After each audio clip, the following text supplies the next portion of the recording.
Subscribe dulu guys. Gratis.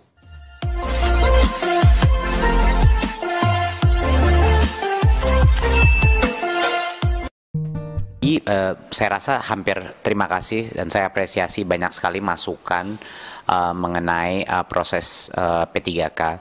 Tentunya saya ingin pertama mengucapkan bahwa dari kami tidak pernah kami merasa bahwa ini adalah proses yang sempurna.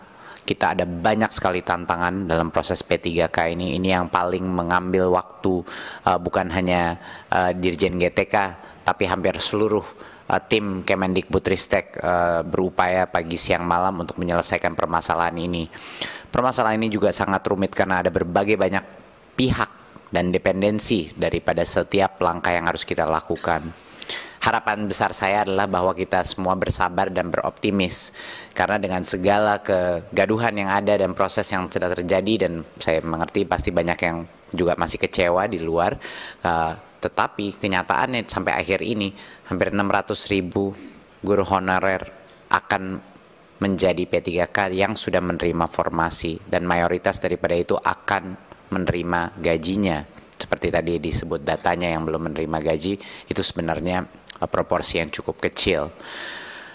Saya mendengar juga banyak sekali permintaan dan desakan untuk bisa mensentralisasi pengangkatan guru P3K dan juga transfer gajinya langsung dari pusat. Tadi saya mendengar dari banyak anggota permintaan melakukan ini. Ini tentunya akan menjadi suatu wacana yang kami bawa dari meeting ini, dari raker ini kami akan bawa dan diskusikan, dan telah kami diskusikan dan akan terus kami coba lihat apa solusi yang bisa dihasilkan, berdiskusi dengan Kemenpan RB dan juga dengan Kemenq dengan ide yang dibahas hari ini mengenai bagaimana cara untuk menyelesaikan masalah formasinya. Tentunya saya tidak bisa menjamin apakah ini akan terjadi apa tidak, tapi yang sudah pasti akan kami coba angkat wacana ini kepada kementerian-kementerian lain yang berkait. Memang permasalahan utama saya sama Bu Anita, sama-sama frustrasi pada saat turun ke berbagai macam daerah, suka bingung padahal sudah menjelaskan berkali-kali bahwa bukan hanya anggaran itu sudah dipagu, tapi banyak Pemda mungkin yang belum sadar bahwa kalau anggaran itu tidak digunakan, itu akan diasumsi bergilir ke tahun berikutnya. Jadi secara teknis kalau tidak dikeluarkan anggaran itu, anggaran totalnya Pemda itu akan berkurang tiap tahun, dan itu yang mungkin bisa juga dibantu komunikasikan kepada anggota Komisi 10 kepada masing-masing Pemda bahwa memang sudah di-earmark gitu, tapi memang kami akan terus berjuang, terus bersosialisasi kepada setiap daerah untuk memastikan dan meyakinkan bahwa ini adalah harusnya prioritas nomor 1 gitu. Kenyataannya adalah kenapa waktu misalnya Bu Anita mengecek dan ternyata ada anggarannya, kenyataannya adalah anggaran itu tidak diprioritaskan untuk guru honorer, tapi ada kebutuhan lain yang mungkin dianggap lebih penting. Realitanya adalah itu. Jadi itu yang mungkin harus kita bantu bersama-sama gotong royong menekan kepada Pemda bahwa prioritas nomor 1 adalah pendidikan, dan prioritas nomor 1 di pendidikan adalah guru-guru honorer yang sekarang belum menerima nafkah yang layak. Jadi itu mungkin poin besarnya. Tentunya seperti yang Bu Nunu sudah presentasikan, semua isu-isu seperti guru tidak menyerobot guru lain di sekolah tempatnya, itu semuanya adalah alasan kenapa ini makan waktu.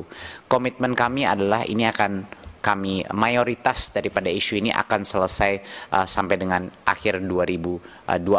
Kami akan usahakan apa yang kita bisa selesaikan di tahun ini, tetapi ini adalah proses yang terus berjalan Bapak Ibu. Jadi mohon bersabar.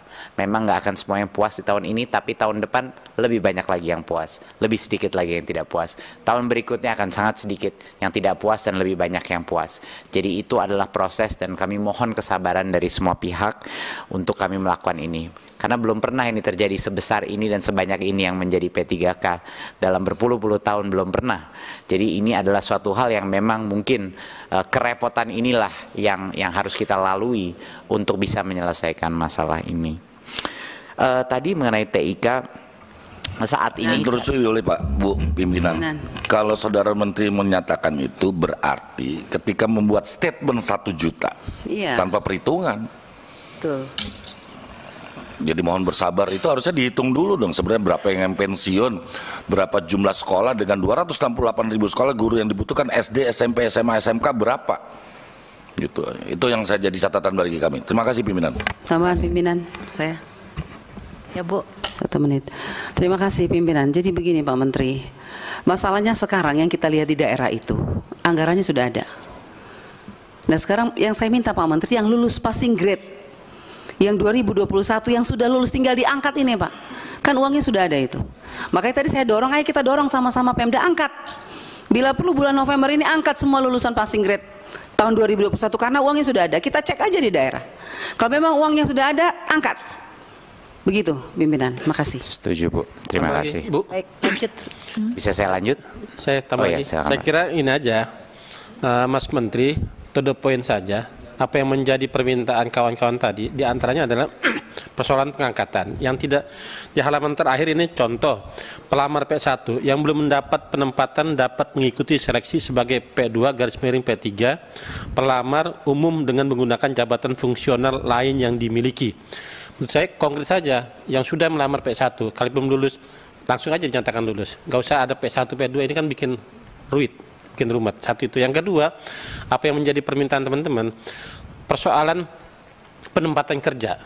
Ya sudah dijawab aja langsung. Yang lulus tetap bisa bekerja, mengajar di sekolah asal. Tidak boleh, tidak harus pindah ke sekolah negeri. Harus kayak gitu aja. Yang ketiga, yang sudah ditempatkan tetapi jauh di daerah lain, seperti di dapil saya, orang Probolinggo ditempatkan di Jaya Wijaya. TNI aja itu mikir, kalau kata Cak Lontong, jangankan PNS, sinyal aja susah masuk ke sana. Ya. Nah, saya kira tegas saja, ambil kebijakan diskresi menteri bahwa yang sudah ditempatkan di daerah lain terlalu jauh, diskresi. Kita ulang dan kita tempatkan di daerah asal. Saya kira 3 poin itu aja. Terima kasih. Terima kasih. Saya mungkin Silakan, Mas. sedikit klarifikasi ya, mohon maaf Bu Pimpinan. Sedikit klarifikasi bahwa semua pemilihan lokasi dan posisi formasi yang tersedia itu dilakukan oleh gurunya masing-masing.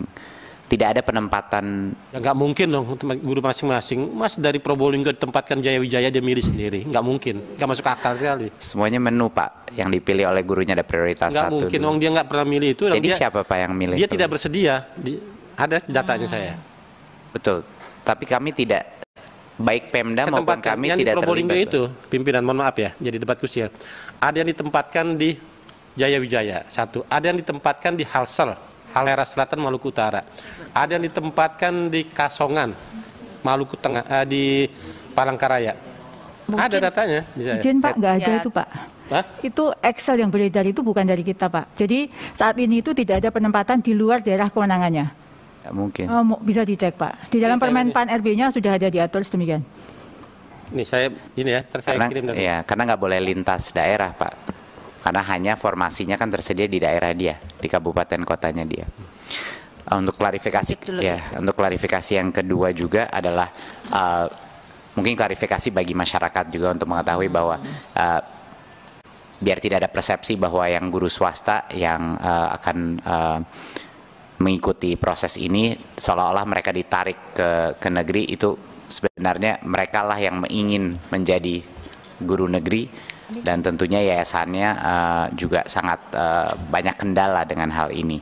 Tapi itu adalah keputusan daripada masing-masing gurunya, bukan ditarik oleh pemerintah mereka yang menginginkan kesempatan untuk mengajar di guru negeri.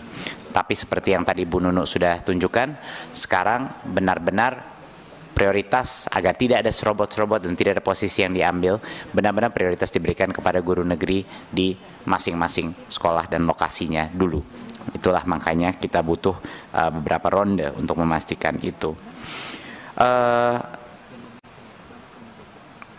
Yang berikutnya adalah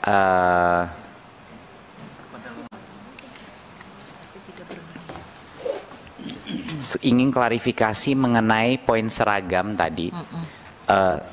Mohon kalau bisa dibaca lagi Pak mengenai Permendikbudnya.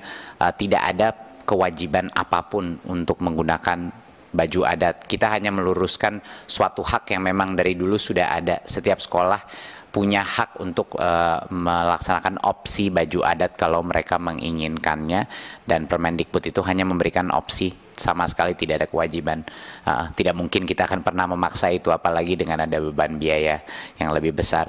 Jadi mohon kalau bisa dilihat di dalam Permendikbudnya itu sangat jelas bahwa itu hanya opsi. Izin pimpinan mungkin, jadi memang ada permen Pak Menteri ya, ada permen baru ya, Iya. terkait dengan itu. Iya. Ya, jadi saya juga tidak akan mengangkat di sini kalau tidak ada pertanyaan dari wartawan, dari kepala sekolah, dari orang tua murid. Ini di reses kemarin ini tentang baju seragam ini.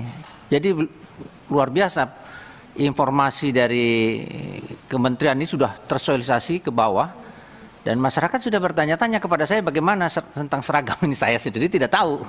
Makanya saya sampaikan ke Pak Menteri, dan bagus ya kalau misalnya ada tadi penjelasan Pak Menteri ini disampaikan lagi ke daerah, supaya kami tidak ditanya lagi pada masa reses yang akan datang tentang masalah seragam ini, bahwa itu lebih kepada apa yang sudah ada menjadi hak, tinggal diserahkan kepada daerah untuk pemberlakuannya. Jadi saya kira itu sangat baik kalau bisa dilakukan. Terima kasih. Ya, terima kasih. Mungkin untuk yang pertanyaan mengenai blokiran, Bu Sekjen mungkin bisa sedikit memberi garis besar yang 1,8 triliun tersebut. Terima kasih Pak Menteri.